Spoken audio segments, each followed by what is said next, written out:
Buenas noches, damas y caballeros. Bienvenidos a otro encuentro especial. Soy Nero. Antes de comenzar, quiero saber quiénes me acompañan hoy. Comenten desde dónde están viendo y qué hora es por allá. Bueno, vayamos con el primer relato.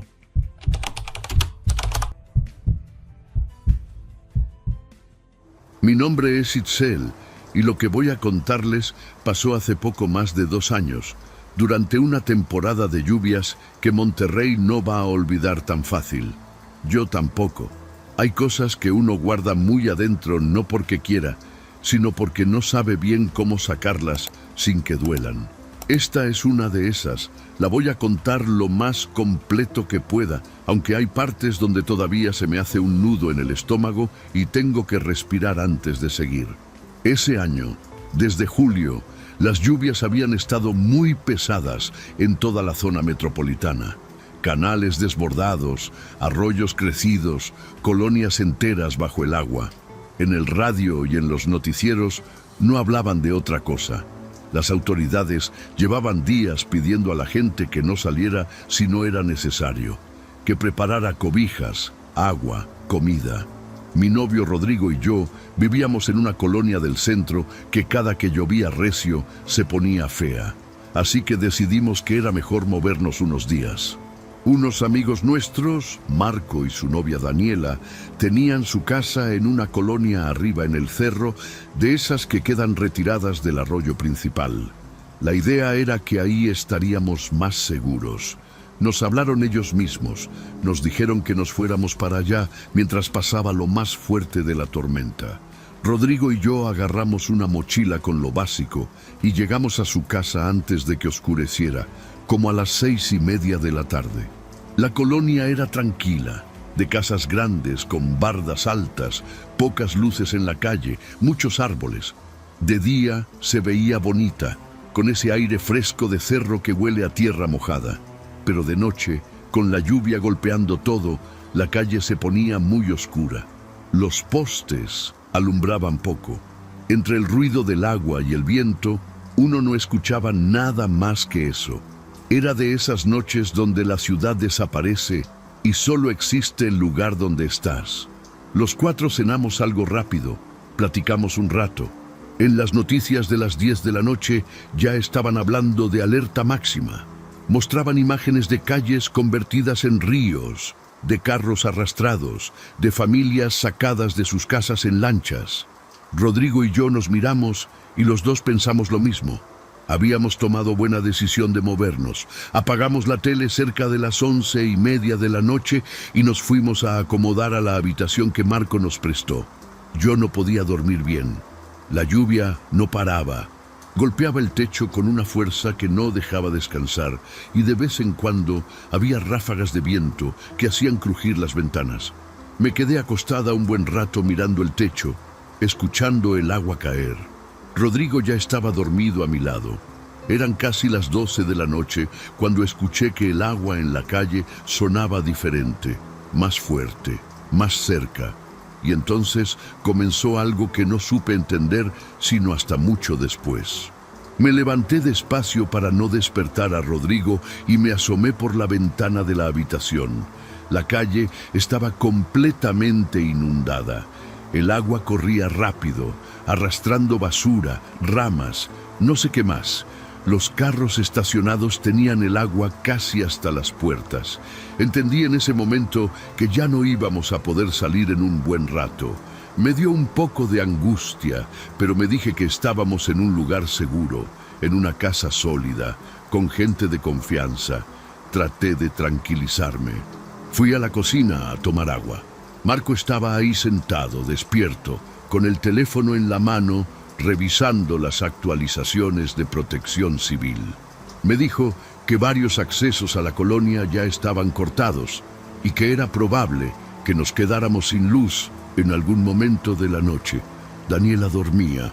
Platicamos unos minutos en voz baja, los dos mirando por la ventana de la cocina cómo el agua seguía subiendo en la calle. Después regresé al cuarto y me metí a la cama otra vez. Serían como las 12:15 de la mañana cuando escuché el primer golpe. Fue en la ventana de la habitación donde estábamos Rodrigo y yo. Un golpe seco, fuerte, como con los nudillos. No era el viento. Eso lo supe de inmediato porque el viento hace un sonido continuo y esto fue un golpe preciso, puntual. Me quedé quieta. Rodrigo se movió un poco pero no despertó. Esperé unos segundos. No volvió a pasar nada. Me convencí de que había sido una rama o algo que el agua estaba arrastrando. Cerré los ojos. Intenté dormirme. Unos minutos después, el segundo golpe. Esta vez no fue en nuestra ventana. Fue en la ventana del pasillo, la pequeña que da también hacia la calle.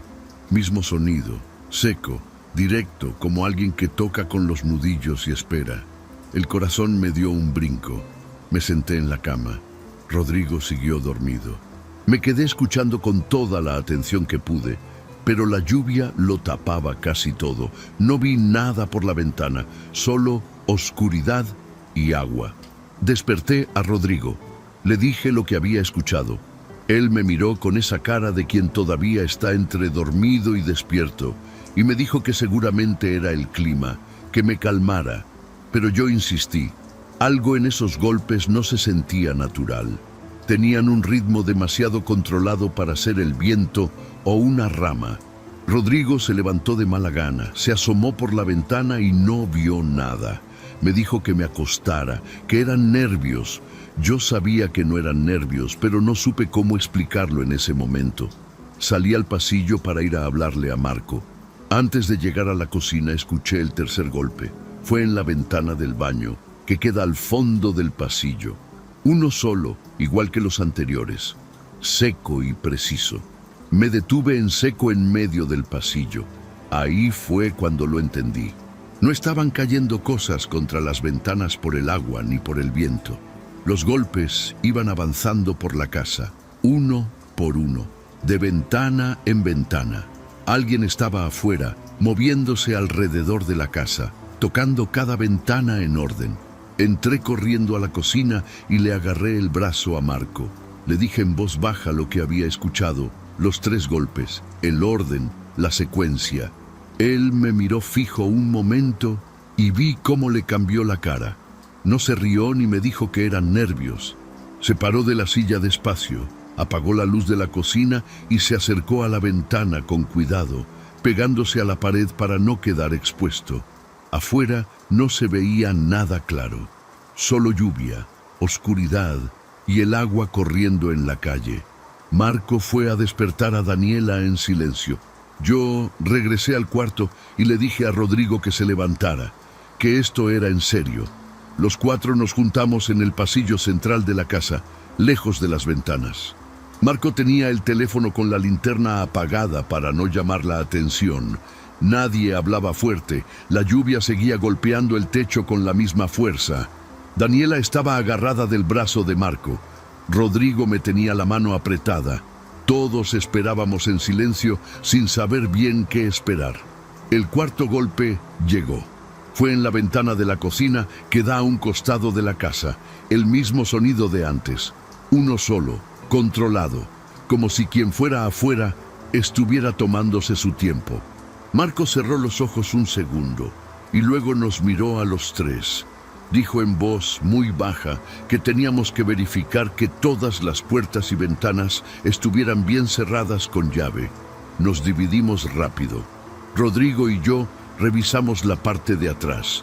Todo estaba cerrado, pero el miedo ya no se iba. Mientras revisábamos el cuarto de lavado, escuché pasos en el techo de lámina que cubre esa parte de la casa.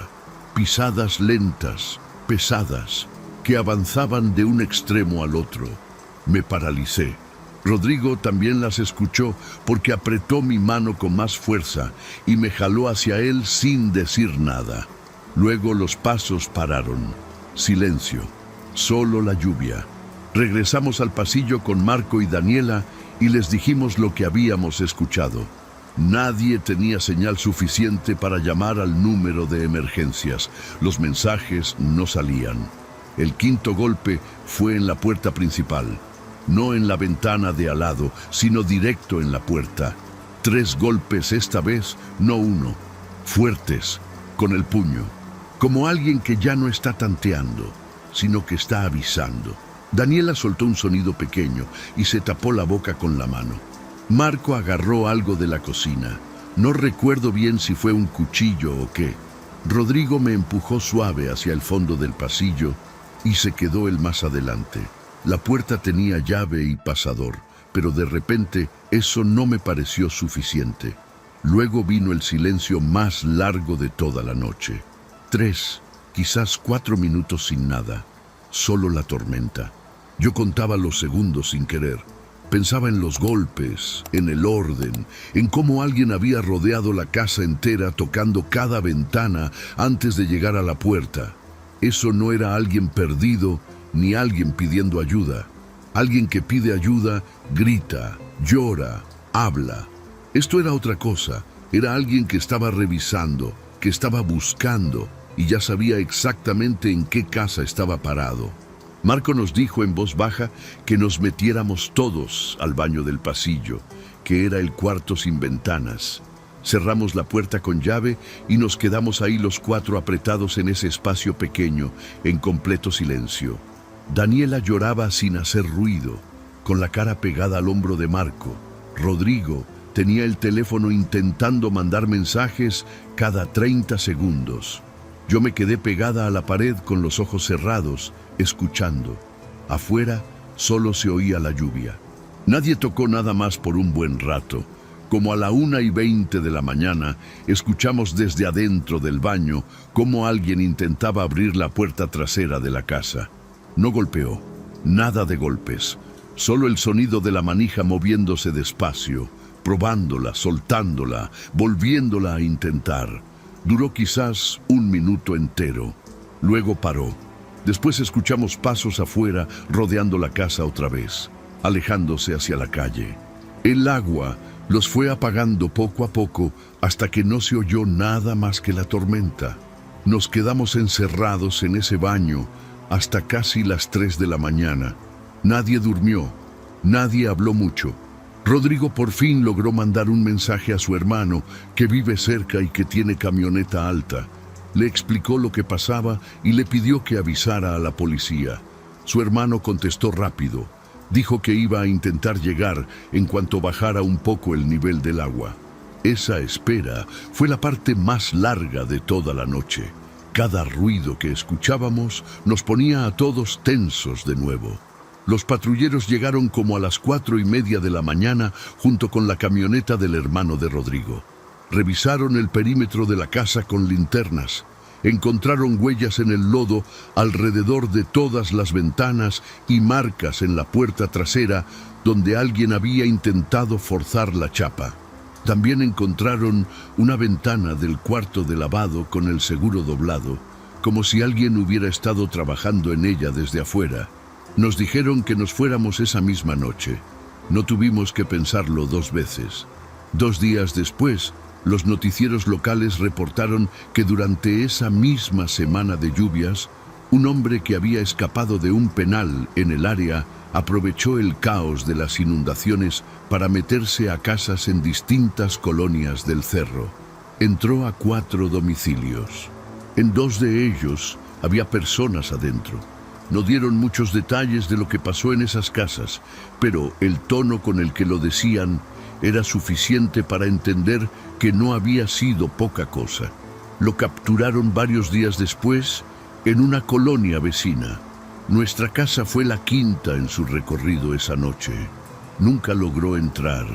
No sé si fue la chapa, el pasador, o simplemente que decidió seguir adelante buscando algo más fácil. Pero lo que no se me olvida, y creo que nunca se me va a olvidar, es ese orden. Los golpes en cada ventana, uno por uno, contando. Alguien que se toma el tiempo de rodear una casa entera antes de entrar no está actuando por desesperación. Está actuando con calma, y eso, más que cualquier otra cosa, es lo que todavía no me deja dormir bien cuando llueve fuerte.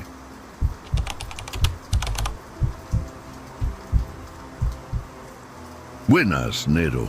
Me llamo Bernardo, y lo que voy a contarles me cambió para siempre. No sé si alguien me va a creer, pero tampoco me importa mucho ya. Lo que sí sé es que desde esa noche ya no duermo bien cuando llueve, y llueve bastante seguido aquí en la colonia. Cada vez que escucho el agua golpear el vidrio de mi ventana, volteo hacia el edificio de enfrente y rezo para no ver lo que ya sé que voy a ver. Vivo solo desde hace varios años en un departamento de segundo piso. Es una zona tranquila, o al menos lo era. Enfrente hay un edificio viejo, de esos de los años 70, con fachada de azulejo café y rejas oxidadas en los balcones. Siempre estuvo medio abandonado. Algunos departamentos rotaban inquilinos cada par de meses, pero la mayoría llevaba años vacíos. Nadie preguntaba por qué. En estas colonias uno aprende a no hacer preguntas sobre ciertas cosas. Mi vecino del piso de abajo se llamaba Iván. 30 y tantos años, sin trabajo fijo, de esos que siempre están tramando algo sin que nunca les salga bien del todo. No era mala persona, o al menos eso creía yo. Le echaba la mano de vez en cuando, le prestaba herramienta, ese tipo de cosas. Pero tenía sus mañas, junto con un amigo suyo, un tipo al que yo solo conocía como el Chino, se metían en negocios turbios de vez en cuando. Nada enorme, pero tampoco nada limpio. Esa semana habían caído lluvias muy fuertes, de las que no se ven seguido, de las que hacen que el noticiero interrumpa la programación. Varias calles de la colonia se inundaron y el edificio de enfrente fue uno de los más afectados en planta baja. Las autoridades avisaron a los inquilinos que evacuaran de manera preventiva. En 2 días, el edificio quedó completamente solo. O eso era lo que todos creíamos. Yo mismo lo asumí sin pensarlo mucho. Un edificio viejo, semiabandonado, inundado. Lógico que estuviera vacío. Fue el miércoles por la noche cuando los vi. Eran pasadas las 11. Yo estaba despierto porque la lluvia no me dejaba dormir y desde mi ventana tenía vista directa a la entrada del edificio. Vi a Iván y al Chino cargando una mochila cada uno, moviéndose rápido, pegados a la pared para no mojarse tanto. Los reconocí de inmediato. Dudé en llamarles la atención o marcar a alguien, pero me paralicé. No quería meterme en problemas. Me dije que no era mi asunto. Forzaron la entrada sin mucho esfuerzo. La cerradura del portón principal siempre había sido una porquería. Los vi desaparecer adentro y me quedé pegado a la ventana, sintiéndome miserable por no haber hecho nada. Pensé que en unos minutos iban a salir con lo que encontraran y ya, que iba a ser una noche más de esas que uno prefiere olvidar. No imaginé que iba a seguir parado ahí, sin moverme, durante las siguientes 3 horas, ni que uno de ellos no iba a salir jamás. Los primeros minutos después de que entraron fueron completamente normales, o eso me pareció. Vi luz de linterna moviéndose detrás de algunas ventanas del primer piso. Esas sombras que hace el haz de luz cuando alguien camina con ella apuntando hacia abajo. Se movían con calma, revisando cuarto por cuarto, como quien hace inventario. Pensé que iban a limpiar los departamentos de lo que pudieran y salir antes de la medianoche. Me alejé un momento de la ventana para servirme agua. Cuando volví, las linternas ya no se veían en el primer piso. Supuse que habían subido. El edificio tenía 4 niveles y los departamentos de arriba probablemente estaban más secos y con más cosas de valor. Eso tenía sentido. Me quedé observando, ya con ese morbo culposo de quien sabe que está viendo algo que no debería. La lluvia seguía cayendo fuerte, golpeando los cristales, llenando la calle de un ruido constante que hacía todo más opresivo. La colonia entera parecía desierta esa noche. Fue entonces cuando noté algo que me pareció raro, aunque en ese momento no le di demasiada importancia. En el tercer piso, una de las ventanas del fondo, la del departamento del extremo derecho, tenía luz. No era luz de linterna, era una luz fija, tenue, amarillenta, del tipo que da un foco viejo sin pantalla. como si alguien viviera ahí con normalidad. Pensé que a lo mejor era un foco que había quedado encendido, conectado a algún circuito que no se había cortado con las inundaciones. Me lo expliqué así y seguí mirando. Las linternas de Iván y el chino llegaron al segundo piso. Las veía moverse de ventana en ventana, despacio, revisando. Todo parecía ir igual que antes, pero en algún momento, sin que yo pudiera precisar exactamente cuándo, las dos linternas dejaron de moverse juntas. Una se quedó quieta en un punto del segundo piso. La otra siguió subiendo. Vi el haz de luz aparecer en el pasillo del tercer piso, avanzando hacia el fondo del edificio, avanzando justo en dirección al departamento con esa luz encendida. Se me hizo un nudo en el estómago. Quise pensar que uno de ellos había decidido explorar por separado, que el chino o Iván, quien fuera el que subió, solo iba a echarle un ojo a ese departamento y bajar. Gente así entra a lugares abandonados todo el tiempo y sale sin problema. Me lo repetí varias veces mientras seguía pegado a mi ventana con los brazos cruzados, helado, mojado de sudor frío sin razón aparente. La linterna llegó hasta la puerta del departamento del fondo. Se detuvo ahí y luego se apagó. Esperé que volviera a encenderse. Pasaron 10 minutos, 20. La linterna no volvió a aparecer. La luz amarilla de esa ventana seguía igual, quieta, constante, como si nada hubiera pasado. Abajo, en el segundo piso, la otra linterna seguía sin moverse. Me pregunté si el que había subido simplemente había apagado su linterna porque encontró luz adentro. Me pregunté si habría alguien en ese departamento. Me pregunté, por primera vez esa noche, si debería marcar al 911, pero seguí sin hacerlo. Pasó casi media hora sin que nada cambiara. La linterna del segundo piso seguía fija en el mismo punto, sin moverse. Empecé a pensar que quien la cargaba se había quedado dormido o que estaba esperando al otro. Pero había algo en esa quietud que no se sentía normal. No era la quietud de alguien descansando. Era demasiado absoluta, demasiado quieta, como cuando uno entra a un cuarto y siente que algo acaba de dejar de moverse justo antes de que abriera la puerta. Entonces la linterna del segundo piso se movió, rápido, demasiado rápido, hacia la escalera. Vi el haz de luz subir los escalones casi corriendo, rebotar contra las paredes del pasillo del tercer piso, moverse en zigzag como el de alguien que no está caminando sino huyendo. Se detuvo frente a la puerta del departamento del fondo, la puerta donde había entrado el otro, la puerta donde la luz amarilla seguía encendida, completamente indiferente a todo. Vi la linterna apuntar hacia adentro y luego escuché el grito. Incluso con la lluvia lo escuché. No fue un grito largo ni dramático, fue uno solo, cortado, como cuando el aire se va de golpe de los pulmones. El tipo de grito que uno suelta cuando ve algo que el cerebro no sabe cómo procesar. Duró menos de 2 segundos y se cortó de manera tan abrupta que por un momento pensé que lo había imaginado. Pero no lo imaginé. Lo sé porque después del grito, la linterna cayó. Vi el haz de luz apuntar hacia el techo, inmóvil, tirada en el suelo del pasillo. Lo que siguió fue silencio.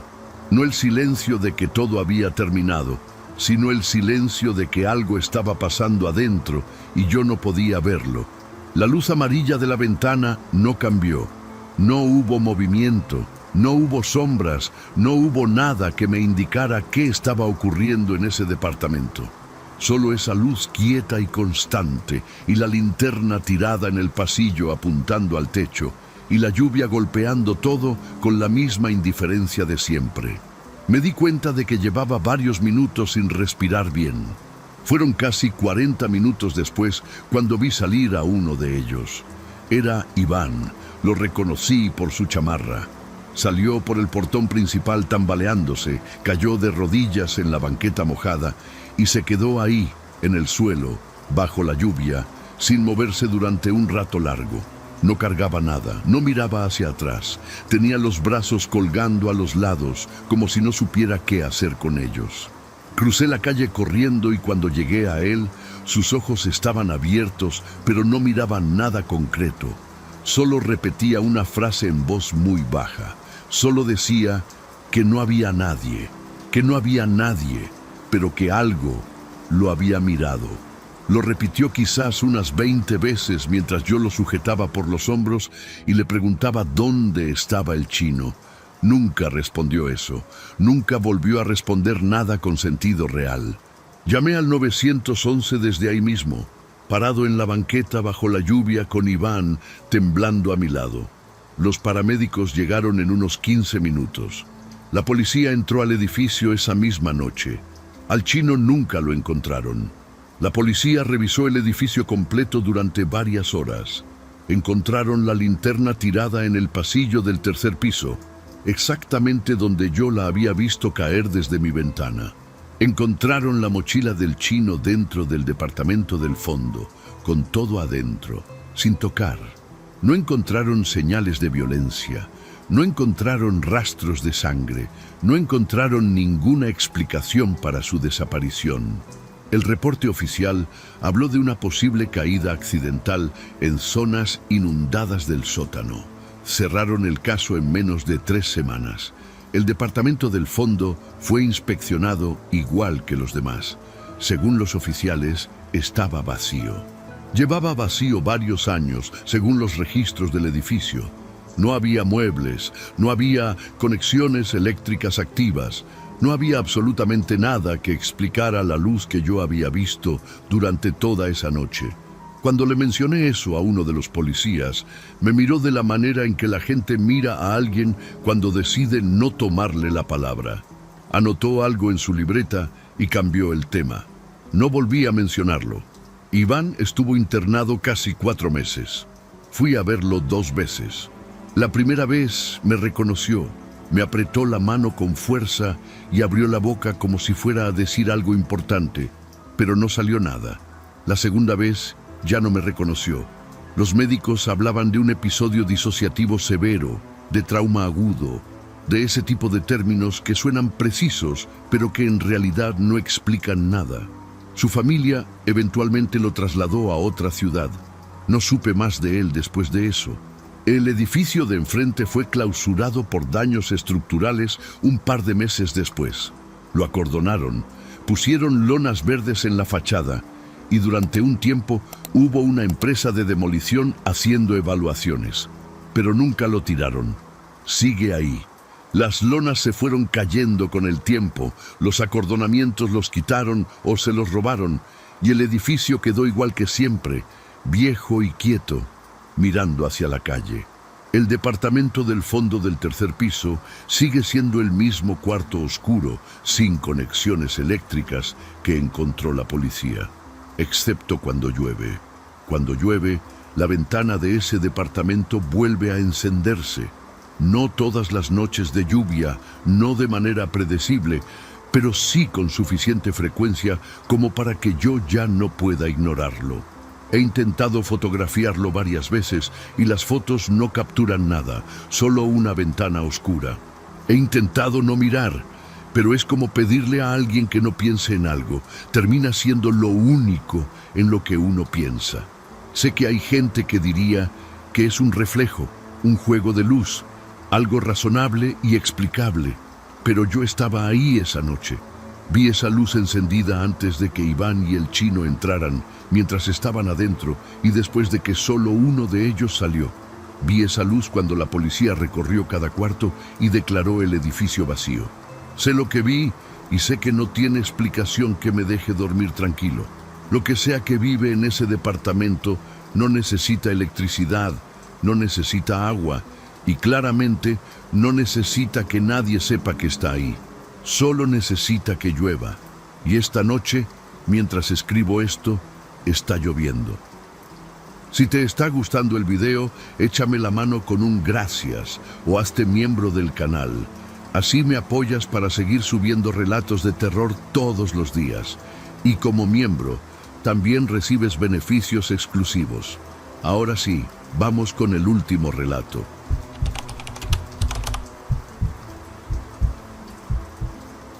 Buenas, Nero.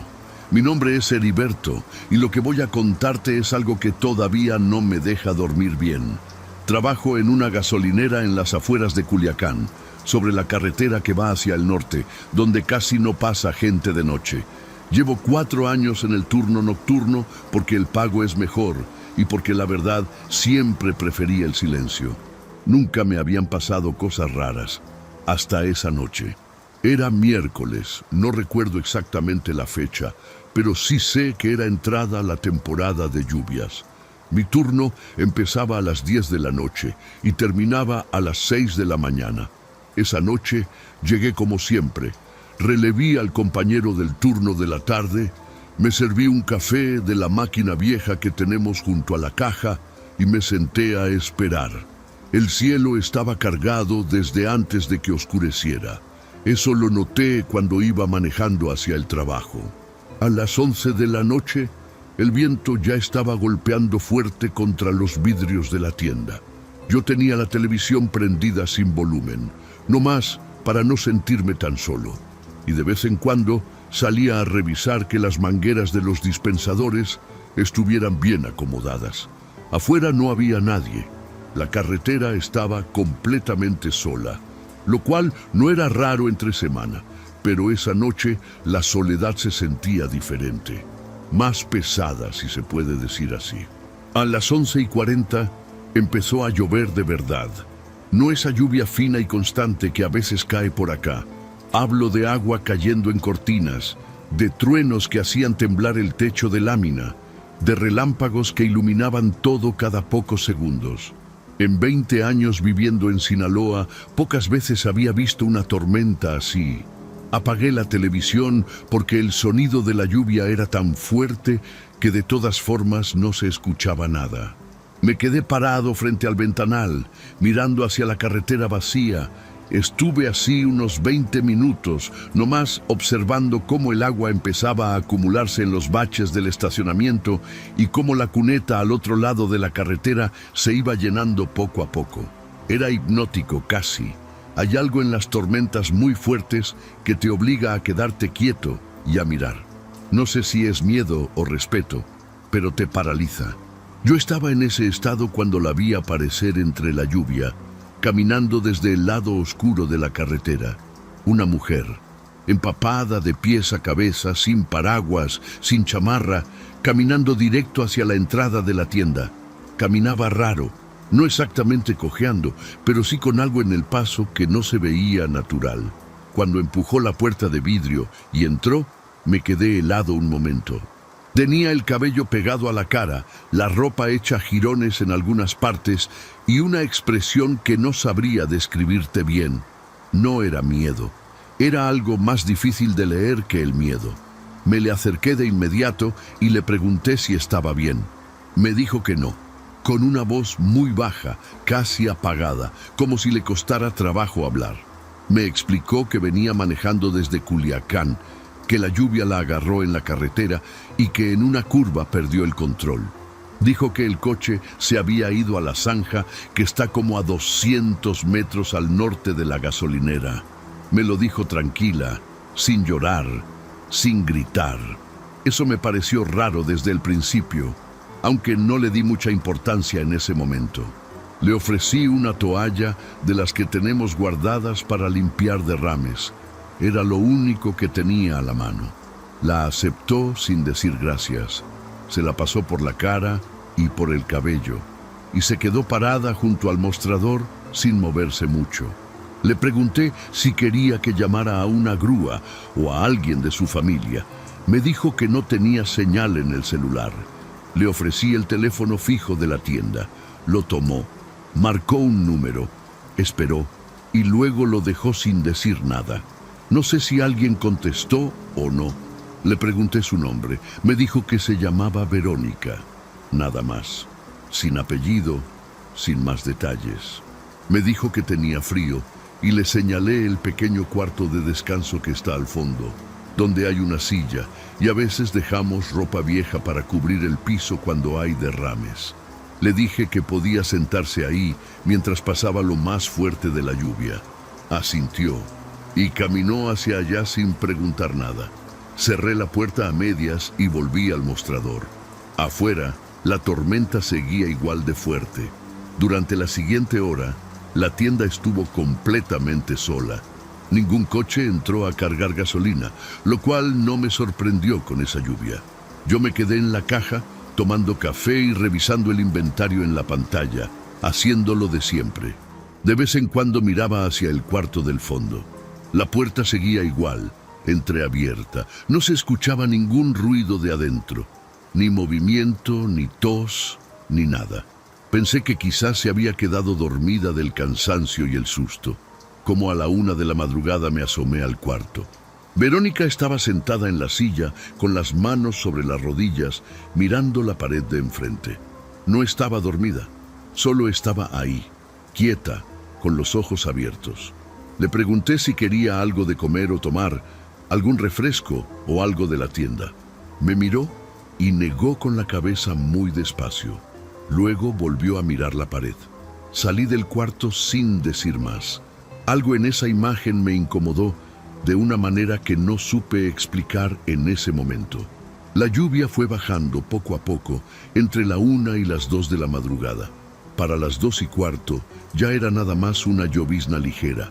Volví al cuarto a avisarle a Verónica que ya había escampado y que si quería podíamos ir a ver su coche. Cuando abrí la puerta, el cuarto estaba vacío. La toalla estaba doblada sobre la silla, perfecta, como si nunca la hubiera usado nadie. Busqué por toda la tienda. Revisé el baño, la bodega, el estacionamiento. No estaba. Se había ido sin que yo la escuchara salir. Me quedé parado en el estacionamiento unos minutos, mirando hacia la carretera. La llovizna me mojaba la cara, pero no me moví. Pensé que quizás Verónica simplemente había decidido irse caminando, que alguien pasó a recogerla sin que yo me diera cuenta. Me dije eso varias veces, como para convencerme, pero algo no me cerraba. Una persona que llegó empapada, temblorosa, que acababa de tener un accidente, no se va así nomás en silencio, sin decir nada, sin despedirse, sin agradecer, sin nada. Decidí ir a verificar la zanja. Si el coche estaba ahí, tendría que llamar a una grúa de todas formas. Y si Verónica andaba por ahí cerca, pues mejor. Tomé la linterna grande que guardamos detrás del mostrador. Le avisé por radio al supervisor nocturno que iba a salir un momento y caminé por la orilla de la carretera hacia el norte. El aire olía a tierra mojada y a hierba húmeda. Los charcos reflejaban el poco alumbrado que hay por esa zona. Eran casi las 2:30 de la madrugada y no pasaba ningún coche. La zanja quedaba justo donde Verónica había dicho, a unos 200 metros de la gasolinera, pasando una curva suave. Era una zanja grande, de esas que hacen para drenar el agua de la carretera cuando llueve fuerte. Esa noche todavía llevaba bastante agua corriendo. Alumbré con la linterna a lo largo de toda la zanja esperando ver el techo de un coche, los rines, algo. No había ningún vehículo, ni hundido, ni volcado, ni atorado en el lodo. No había absolutamente nada que se pareciera a un accidente de tráfico. Pensé que quizás me había equivocado de lugar, que la zanja era más adelante. Caminé otros 100 metros. Nada. Volví al punto original y alumbré con más cuidado las orillas. Fue entonces cuando vi la ropa. Estaba amontonada entre los matorrales que crecen junto a la zanja, parcialmente cubierta por lodo y ramas. Una blusa, unos pantalones de mezclilla, calcetines, todo hecho bola, sucio, pero ahí. A un lado había una mochila de tela oscura, hinchada de agua, con las correas enredadas en una rama gruesa. Me agaché y alumbré mejor sin tocar nada. Fue cuando noté las otras cosas. En el tronco de un árbol pequeño que crecía inclinado sobre la zanja, había marcas, estrías profundas en la corteza, del tipo que deja una cuerda cuando algo jala contra ella con mucha fuerza durante mucho tiempo. y en el lodo endurecido de la orilla, parcialmente borradas por la lluvia pero todavía visibles, había huellas, no de zapatos, de pies descalzos, pequeños, y alrededor de ellas marcas circulares hundidas en el lodo como de postes o estacas clavadas en la tierra. Me levanté de golpe y apunté la linterna hacia todos lados. La carretera seguía sola. Los matorrales se movían con el viento, pero no había nadie. Saqué el celular y le tomé fotos a todo, a la ropa, a la mochila, a las marcas en el árbol, a las huellas en el lodo. Las manos me temblaban y no era por el frío. Caminé de regreso a la gasolinera casi corriendo, sin dejar de mirar hacia atrás. Algo en ese lugar se sentía muy mal, como si la oscuridad alrededor de esa zanja fuera más densa que la del resto de la carretera. Llegué a la gasolinera y marqué al 911 de inmediato. Contestó una operadora y le expliqué lo que había encontrado. Le dije que había ropa, una mochila, marcas de cuerdas en un árbol y huellas de pies descalzos en el lodo, junto a la zanja de la carretera norte a las afueras de Culiacán. Me pidió que no tocara nada y que esperara en el lugar. 2 patrullas llegaron como 40 minutos después. Los policías bajaron con linternas y se fueron directo a la zanja mientras yo me quedaba en la gasolinera dando mi declaración a un tercer oficial. Estuve ahí hasta casi las 5 de la mañana. Los policías acordonaron la zona con cinta amarilla y llamaron a más unidades. Uno de ellos, ya entrada la madrugada, se acercó a hacerme más preguntas sobre la mujer. Le describí a Verónica lo mejor que pude: el cabello oscuro, la ropa rota, la manera en que caminaba, su voz apagada. El policía escuchaba y tomaba notas sin decir mucho. Cuando terminé, me preguntó si ella había mencionado cuánto tiempo llevaba en la zanja. En ese momento no entendí bien la pregunta. Le dije que no, que ella solo había dicho que su coche había caído ahí. El policía me miró un momento y luego me explicó con mucha calma que según los indicios que encontraron en el lugar, alguien había estado atado en esa zanja durante un periodo prolongado. Las marcas de las cuerdas en el árbol eran antiguas, de semanas, no de horas. En la mochila había documentos de identidad a nombre de una mujer. No me dijeron el nombre completo, pero sí que llevaba reportada como desaparecida desde hacía casi un mes. Eso me cayó encima como un balde de agua helada. Le pregunté al policía si creían que la mujer que yo había atendido era la misma de los documentos. Me dijo que era muy probable, que iban a investigar, pero luego agregó algo que no he podido sacarme de la cabeza desde entonces.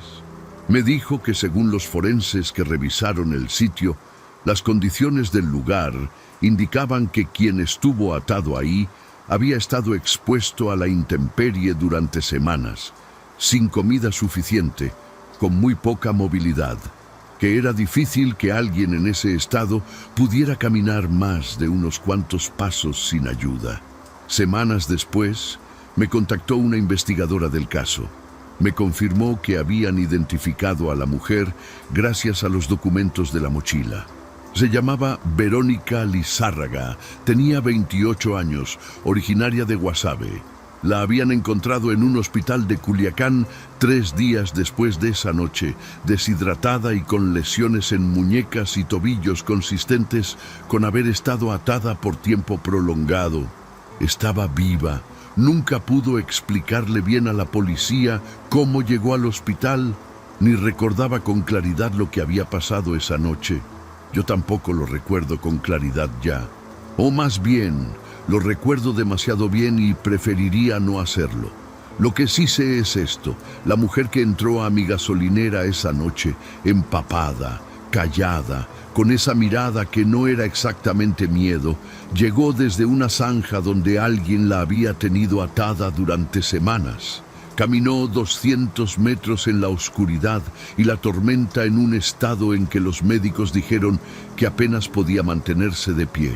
Yo pensé que había ayudado a alguien que necesitaba refugio, pero la verdad es que, sin saberlo, Esa noche fui la última puerta que necesitaba cruzar para seguir viva.